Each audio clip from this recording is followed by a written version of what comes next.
हम करने वाले हैं जो चैप्टर बेसिक अकाउंटिंग टर्म्स हमने किया था। चैप्टर सेकंड है अकाउंटेंसी का basic accounting terms. Chapter complete हमने पढ़ लिया। इसकी रिकॉर्डिंग आपको इसी चैनल पे मिल जाएगी और इसी से रिलेटेड कुछ एमसीक्यू आज हम इसमें लेक्चर में करने वाले हैं। जो फर्स्ट एमसीक्यू है वो है the term fix asset include. जो फिक्स एसेट है वो इंक्लूड करती है। फिक्स एसेट टर्म्स में क्या आता है? क्लोजिंग स्टॉक नहीं, बीआर नहीं, डेटर्स नहीं। तो फर्नीचर क्या है? फिक्स एसेट है। तो फर्नीचर इसमें क्या होगा? इंक्लूड होगा। तो डी ऑप्शन हमारे फिक्स एसेट में आएगा। नेक्स्ट है, next question, the term current asset include. जो करंट एसेट है वो इंक्लूड करती है। मोटर व्हीकल नहीं, क्योंकि ये फिक्स एसेट है। मशीनरी ये भी हमारी क्या है? फिक्स एसेट है। और जो बिल्डिंग है ये भी हमारी क्या है? फिक्स एसेट है। तो हम कह सकते हैं ये सारे फिक्स एसेट है। तो वन बचा, वो है हमारा डेटर्स। और जो हमारी क्या आता है? करंट एसेट आती है। करंट एसेट क्यों होते हैं डेटर्स?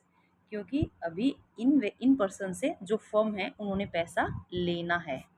फर्म ने इनसे पैसा लेना है तो फर्म के लिए ये क्या हुए? डेटर्स हुए और ये करंट एसेट हुई। ठीक है जी। नेक्स्ट है tangible asset is. Tangible asset क्या है? टेंजिबल एसेट वो एसेट होती है जो किसी भी, जो क्या है, हम क्या कर सकते हैं, जिसको हम देख भी सकते हैं और जिसको हम फील भी कर सकते हैं, उनको हम क्या कहते हैं? टेंजिबल एसेट कहते हैं। जिसका फिजिकल एग्जिस्टेंस होता है, जैसे जैसे लैंड बिल्डिंग है, प्लांट मशीनरी है, कंप्यूटर, मोटर व्हीकल, फर्नीचर, ये सब क्या होते हैं? हमारे टेंजिबल एसेट्स होते हैं जिसका फिजिकल एग्जिस्टेंस होता है। आप कह भी सकते हो कि जिसको हम क्या कर सकते हैं, जिसको हम क्या कर सकते हैं? सीन कर सकते हैं। और इसको आप क्या कर सकते हो? टच भी कर सकते हो। तो ऐसी एसेट जिसको हम सीन कर सकते हैं एंड टच कर सकते हैं और साथ में इसका फिजिकल एग्जिस्टेंस होता है, उनको हम क्या कहते हैं? टेंजिबल एसेट बोलते हैं। और टेंजिबल एसेट इसमें कौन सी है फिर? Goodwill, stock, patents and prepaid expenses. तो ये सब ये क्या है? सब बाकी तो इंटेंजिबल एसेट है। लेकिन जो स्टॉक है इसको हम सीन भी कर सकते हैं, टच भी कर सकते हैं, इसका फिजिकल एग्जिस्टेंस भी होता है। इसलिए जो बी ऑप्शन है वो हमारा राइट ऑप्शन रहेगा। लेकिन जो बाकी तीनों है वो हमारी इंटेंजिबल एसेट है। Next, intangible asset is cash नहीं, टच कर सकते हैं। स्टॉक नहीं, टच कर सकते हैं। लैंड टच कर सकते हैं।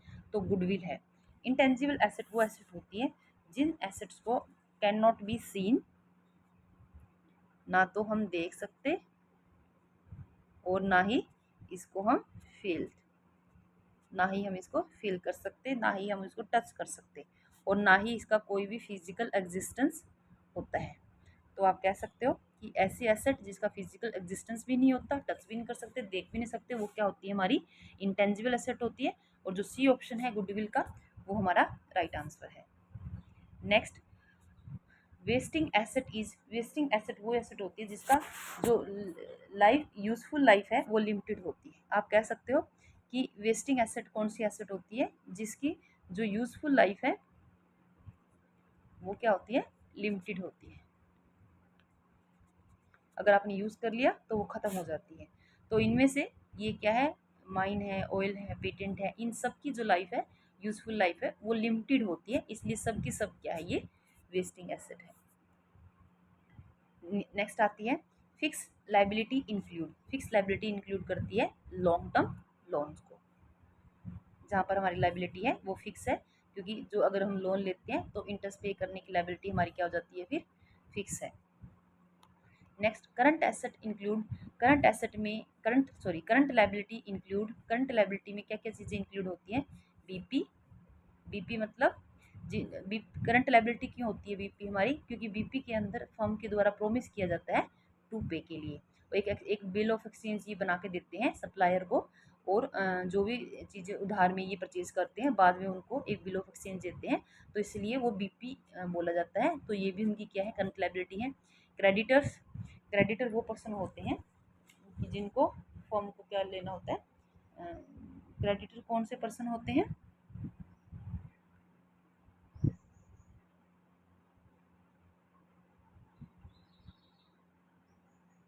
जिससे फर्म है उनको मतलब फर्म से इन पर्सन को पैसे लेने होते हैं, वो हमारे क्या होते हैं, क्रेडिटर होते हैं। आउट आउटस्टैंडिंग एक्सपेंसेस भी जो एक्सपेंसेस अभी हैं, और ऑल ऑफ दी अबव, ये सारे के सारे क्या है, हमारे करंट एक्सपेंसेस है, करंट लायबिलिटी है। नेक्स्ट आता है which of the following is a capital expenditure, इनमें से कैपिटल एक्सपेंडिचर क्या है। हमने पढ़ा था जो कैपिटल एक्सपेंडिचर होता है वो हम किस लिए करते हैं, किसी भी एसेट की वैल्यू बढ़ाने के लिए करते हैं। जो भी एसेट है मतलब हम जो अर्निंग कैपेसिटी होती है उसको क्या करते हैं, ये मतलब बढ़ाते हैं। ठीक है जी। और अर्निंग कैपेसिटी को बढ़ाने के लिए हम फॉर्म में क्या करते हैं, हमारी जो एसेट है उन पे कुछ भी खर्चा करते हैं उनकी वैल्यू को बढ़ाने के लिए, तो वो सारे कैपिटल एक्सपेंडिचर होते हैं। तो वेजेस क्या है, और जो ये जो खर्चे होते हैं वो नॉन रीअकरिंग नेचर के होते हैं, डेली बेसिस पे ये खर्चे हम नहीं करते। और जो डेली बेसिस पे खर्चे करते हैं उनको हम क्या कहते हैं, रेवेन्यू एक्सपेंडिचर कहते हैं। तो लेकिन जैसे वेजेस है, रिपेयरिंग एक्सपेंसेस है, एडवर्टाइजमेंट एक्सपेंसेस है, ये तो डेली बेसिस मतलब वो होते हैं। जो लेकिन जो wages paid for building construction है, बिल्डिंग क्या रोज रोज बनवाते हैं, नहीं। तो जो ये खर्चे हैं वो हमारे क्या है, कैपिटल एक्सपेंडिचर है, और बाकी सब क्या है, रेवेन्यू एक्सपेंडिचर है। Next 9 question, which of the following is a revenue expenditure, इनमें से रेवेन्यू एक्सपेंडिचर कौन सा है। रेवेन्यू एक्सपेंडिचर वो एक्सपेंडिचर होते हैं जो क्या आता है, रीकरिंग नेचर के होते हैं, मतलब जो डेली बेसिस पे आप बोल सकते हैं होते हैं, और ये मेंटेन करते हैं हमारी, ये खर्चे इसलिए हम करते हैं ताकि जो अर्निंग कैपेसिटी होती है हमारी ऑर्गेनाइजेशन की, एग्जिस्टिंग जो अर्निंग कैपेसिटी है वो क्या रहे, मेंटेन रहे। इसके लिए हम क्या करते हैं, कुछ एक्सपेंसेस पे करते हैं, जैसे मान लो इलेक्ट्रिसिटी बिल है, सैलरी है, रेंट है, रिपेयरिंग है, मेंटेनेंस है, ये सब क्या होते हैं, जैसे रॉ मटेरियल कॉस्ट है, मतलब ये सब एक्सपेंसेस हम क्या करते हैं, इसकी अर्निंग कैपेसिटी को मेंटेन करने के लिए करते हैं। तो ये होता है हमारा first A option right option रहेगा। बाकी सब तो क्या है, ये कैपिटल एक्सपेंडिचर है, लेकिन जो फर्स्ट पॉइंट है वो हमारा रेवेन्यू एक्सपेंडिचर है।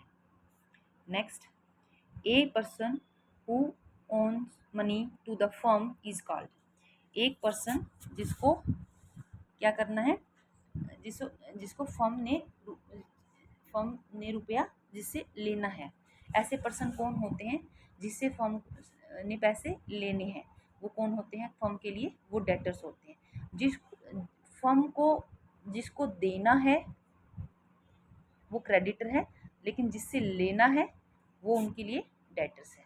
तो जिससे फर्म में मनी आएगी वो क्या होते हैं, डेटर्स होते हैं।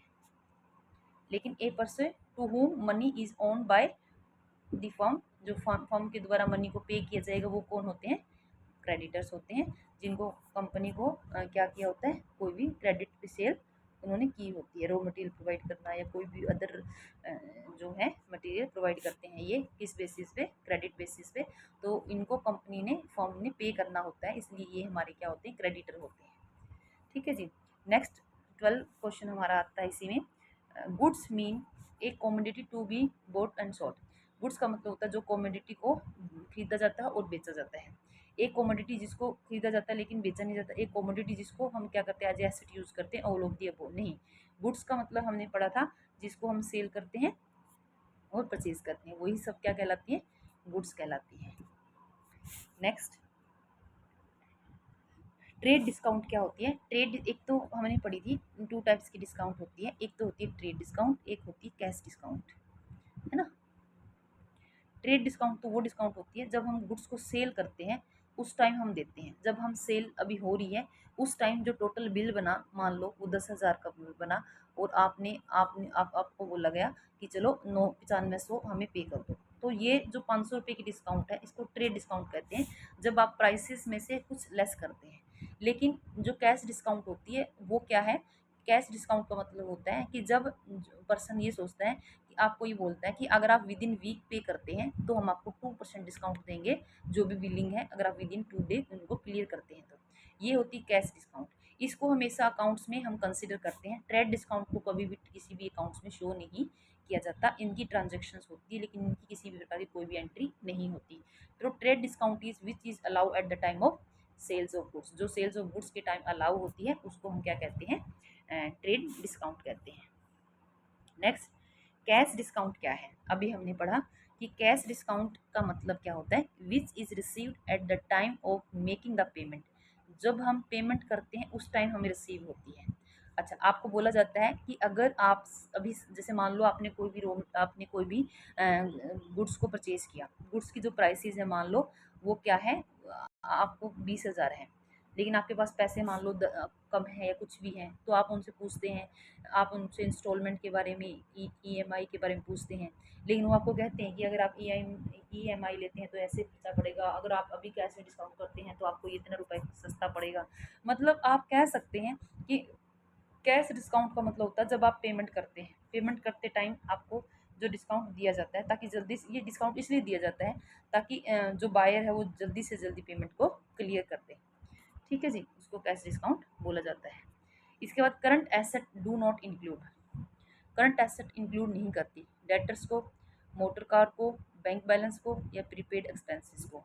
इनमें से किसको जो करंट एसेट है वो इंक्लूड नहीं करती? मोटर कार को। ये हमारी करंट एसेट नहीं है, ये हमारी फिक्स एसेट है।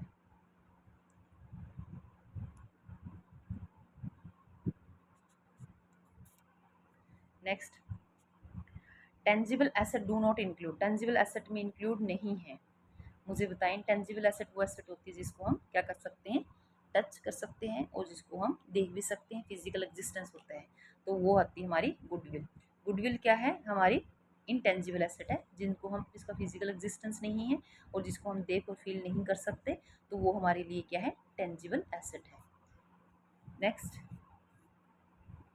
सॉरी, मतलब फर्नीचर है, स्टॉक है, कैश है, ये हमारी टेंजिबल एसेट होती है, लेकिन जो गुडविल है वो टेंजिबल एसेट में इंक्लूड नहीं होगी, इसलिए राइट आंसर क्या रहेगा? ए।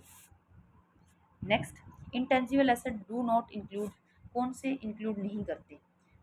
पेटेंट को, ट्रेडमार्क को, प्रीपेड एक्सपेंसेस को, ये सब तो टेंजिबल एसेट है, लेकिन जो स्टॉक है उसका फिजिकल एग्जिस्टेंस रहता है। अगर फिजिकल एग्जिस्टेंस रहता है इसका मतलब ये क्या है? टेंजिबल एसेट है। तो जो सी ऑप्शन है वो राइट ऑप्शन है। 18 क्वेश्चन है, wasting asset do not include, wasting asset में क्या इंक्लूड नहीं है? वेस्टिंग एसेट में लैंड एंड बिल्डिंग नहीं है, क्योंकि लैंड और बिल्डिंग का, देखो वेस्टिंग एसेट कौन सी एसेट होती है? जिनका जो यूजफुल लाइफ टाइम होता है वो बहुत ही लिमिटेड होता है।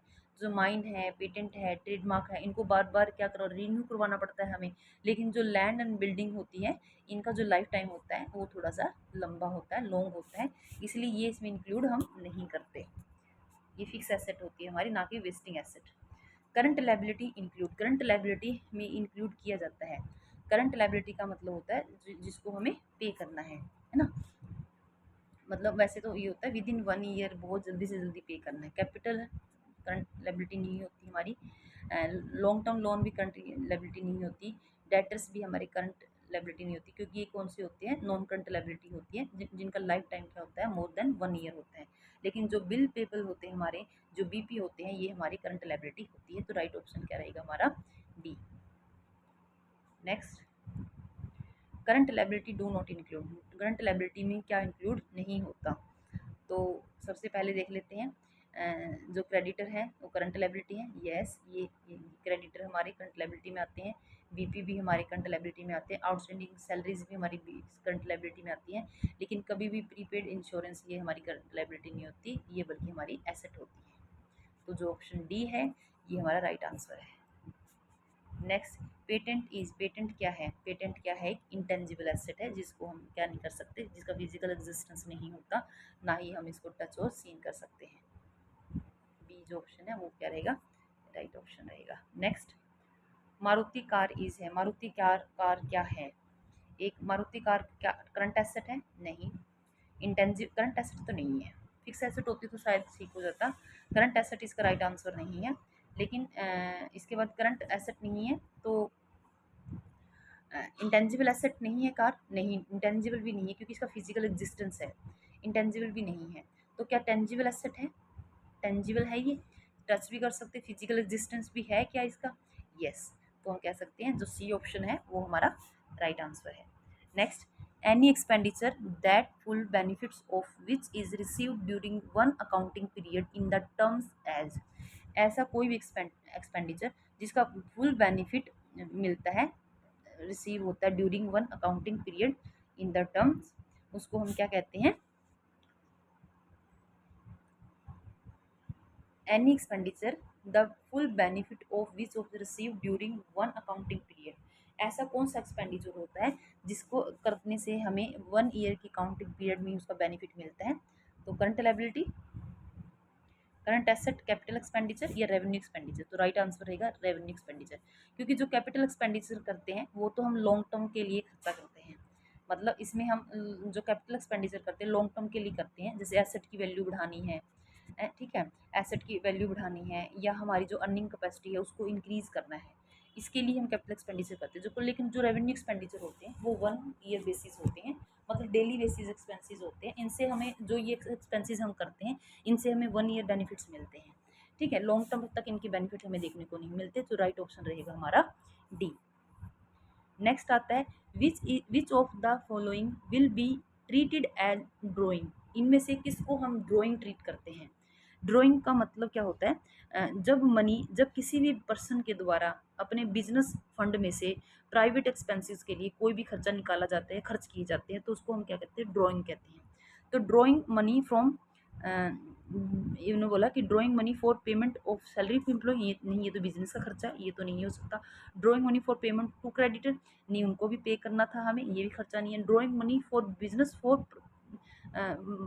मनी निकालना बिजनेस से फॉर प्राइवेट एक्सपेंसेस, नहीं, ये क्या है? ये ड्राइंग आती है, इसको ड्राइंग ट्रीट कर सकते हैं। ये बिजनेस का खर्चा नहीं है, ये पर्सनल खर्चा है जो बिजनेस फंड में से हमने किया है, तो इसलिए इसको एज ए ड्राइंग हम ट्रीट करेंगे। तो राइट ऑप्शन रहेगा हमारा सी। नेक्स्ट आता है main feature of business transaction is. Main feature क्या होती है बिजनेस ट्रांजैक्शन की? बिजनेस ट्रांजैक्शन एक इकोनॉमिक एक्टिविटी है, yes. The result in change in the financial position of business firm, ठीक है, कि बिजनेस जो ट्रांजैक्शंस होती हैं वो क्या करती है? बिजनेस जो फाइनेंशियल पोजीशन होती है फर्म की उसमें चेंज लेके आती है, बिल्कुल सही है। Change must be capable to be express in the term of money, और जो चेंज आता है वो मनी के फॉर्म में क्या होना चाहिए? एक्सप्रेस्ड होना चाहिए, ये भी सही है। तो बिजनेस ट्रांजैक्शन की जो फीचर होती है ऑल ऑफ दी अब, ये सभी इसकी फीचर्स है। Next, current liability do not include. Current liability में हम इंक्लूड नहीं करते, क्या नहीं करते? बिल पे ये करते हैं, आउटस्टैंडिंग एक्सपेंसेस करते हैं, क्रेडिटर करते हैं, लेकिन डेटर्स जो होते हैं वो करंट लायबिलिटी हमारी नहीं होते। 26, purchase refer to the buying of. Purchases refers to the buying of किसका? स्टेशनरी फॉर ऑफिस यूज, इसको हम परचेज नहीं बोलते।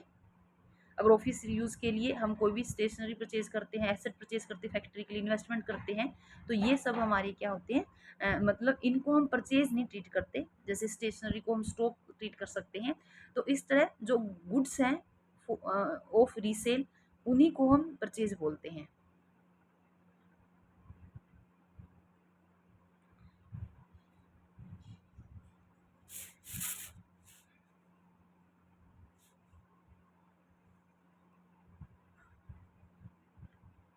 उन्होंने बोला कि परचेज किसकी बाइंग को रिप्रेजेंट कर रहा है, तो हम कहते हैं ऐसी गुड्स को जिसको हम रीसेल करेंगे, ठीक है जी। नेक्स्ट आता है 28 question, the term sales is use only for the sales of dash and it never use for the sale of dash. जो टर्म है उसको यूज करते हैं sale only, the term sales is use only for the sales of intangible assets, goods या asset और goods, या asset और investment, या गुड्स और एसेट। देखो, the term of sale is use only for the sale of goods and it never use for sale of asset. जो term cell word हम जो यूज़ करते हैं वो सिर्फ गुड्स की सेल के रिलेटेड ही हम यूज़ करते हैं, उसको कभी भी सेल्स ऑफ एसेट के रिगार्डिंग हम यूज़ नहीं करते। तो जो डी ऑप्शन है वो हमारा क्या रहेगा? राइट ऑप्शन रहेगा।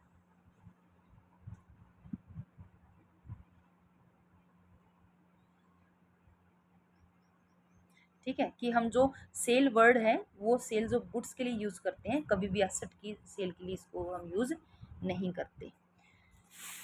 इसके बाद 29 क्वेश्चन है, at the end of the financial year during which sale of goods was worth. किसी सेल्स की जो गुड्स, सेल्स ऑफ गुड की जो वर्थ थी, जो उसकी वैल्यू थी वो कितनी थी? 5 लाख थी। क्लोजिंग स्टॉक वैल्यू कितनी थी? 40,000 थी। दिस सेज, तो ये क्या है? ये क्या है, both an event as well as transactions, ये ट्रांजेक्शन्स भी है, क्योंकि ट्रांजेक्शन तो इसलिए है क्योंकि लेन देन हुआ है, और इसमें क्लोजिंग स्टॉक की वैल्यू दे रखी है, इसलिए इवेंट भी है। क्लोजिंग ट्रांजेक्शन्स का जो रिजल्ट होता है उसी को हम क्या कहते हैं, इवेंट कहते हैं। तो यहाँ पर ये क्या है, दोनों ही है, both an event as well as transactions. C जो ऑप्शन रहेगा वो हमारा राइट ऑप्शन रहेगा। नेक्स्ट और लास्ट क्वेश्चन हमारा है, which of the following is a capital expenditure, इनमें से कैपिटल एक्सपेंडिचर क्या है, कौन सा है। सबसे पहले wages paid for repairing of building, yes, fix asset की वैल्यू को बढ़ाने के लिए कोई भी एक्सपेंडिचर करते हैं तो इसको हम क्या कहते हैं, रेवेन्यू एक्सपेंडिचर कहते हैं। बताओ। नहीं, रिपेयरिंग नहीं आएगा, क्योंकि रिपेयरिंग क्या है, रिपेयरिंग हमारे डेली बेसिस खर्चे हैं, मतलब इसको हम रेवेन्यू एक्सपेंडिचर ट्रीट करते हैं। लेकिन wages paid for white washing of building, नहीं, पेंट करने के लिए जो वेजेस पे की, नहीं, ये भी नहीं आएगा। Wages paid for construction of building, हाँ ये आ सकता है। ये इससे हमारी क्या बढ़ती है, मतलब अगर हम बिल्डिंग्स बना रहे हैं तो एसेट की वैल्यू बढ़ रही है, तो एसेट की वैल्यू बढ़ाने के लिए जो भी हम खर्चे करते हैं उनको हम कैपिटल एक्सपेंडिचर बोलते हैं। तो ये सी जो ऑप्शन है वो हमारा क्या रहेगा, राइट आंसर रहेगा। तो आज के लिए इतना ही। Thank you so much.